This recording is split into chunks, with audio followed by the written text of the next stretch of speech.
Ukraine युद्ध को शुरू हुए 3 महीने से ज्यादा वक्त बीतने के बाद भी अमेरिका इंटरनेशनल बिरादरी में ना तो रूस को पूरी तरह से अलग थलग करने में कामयाब हो सका है और ना ही रूस पर लगाई गई आर्थिक पाबंदियां ही पूरी तरह से कारगर साबित हो पाई हैं। रूस की इकोनॉमी की सबसे बड़ी ताकत यानी उसके कच्चे तेल की खरीद पर अमेरिका की पाबंदियों की हवा तो भारत ने ही निकाल दी है। भारत ने रूस से मिले सस्ते कच्चे तेल के ऑफर को कबूल करते हुए उसकी खरीद को बढ़ा दिया है और अब अमेरिका की कोशिश है कि भारत रूस के साथ तेल की इस डील को और आगे ना ले जाए।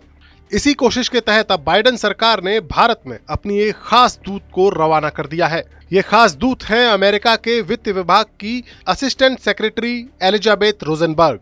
एलिजाबेथ अमेरिका में टेरर फाइनेंस और फाइनेंस क्राइम डिपार्टमेंट की इंचार्ज हैं और वो भारत आकर सरकारी अधिकारियों और ऑयल से जुड़े हुए प्राइवेट सेक्टर्स के लीडर के साथ बातचीत कर रही हैं। बाइडेन सरकार की कोशिश है कि रूस पर लगी पाबंदियों को अमेरिका के साथ उसके बाकी सहयोगी देश भी अमल में लाएं और इसी कवायद के तहत अमेरिका चाहता है कि भारत भी रूस से कच्चे तेल के आयात में कमी लाए। दरअसल यूक्रेन युद्ध शुरू होने से पहले भारत और रूस के बीच कच्चे तेल का व्यापार काफी कम था, लेकिन जंग के आगाज के बाद रूस पर लगी अमेरिकी पाबंदियों के मद्देनजर रूस ने भारत को भारी डिस्काउंट में कच्चा तेल बेचने का प्रस्ताव दिया, जिसे भारत ने दोनों हाथों से लपक लिया। समाचार एजेंसी रॉयटर के आंकड़ों के मुताबिक भारत ने अप्रैल के महीने में रूस के साथ कच्चे तेल की खरीद को काफी बढ़ा दिया है। मार्च के महीने में जहां भारत रूस से 66,000 बैरल प्रतिदिन के हिसाब से कच्चा तेल खरीद रहा था, वहीं अप्रैल में भारत ने रूस से 2,77,000 बैरल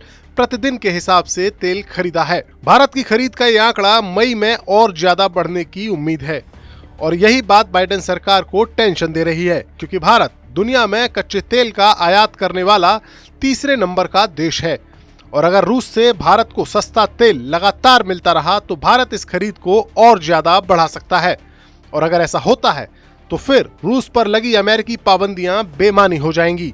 इसीलिए बाइडेन की खास दूत एलिजाबेथ भारत में दिल्ली और मुंबई के दौरे पर है। ये कोई पहली बार नहीं है जब अमेरिका ने इस मसले पर भारत को मनाने के लिए कोई दूत भेजा हो। इससे पहले अमेरिका के डेप्यूटी एनएसए दलीप सिंह भी भारत आकर कोशिश कर चुके हैं। दलीप सिंह ने तो भारत को चीन का खौफ भी दिखाया था और कहा था कि अगर चीन भारत पर हमला करेगा तो रूस उसे बचाने नहीं आएगा। बहरहाल भारत को रूस से सस्ता कच्चा तेल खरीदने से रोकने की अमेरिका की कोशिश अभी तक तो नाकाम ही साबित हुई है।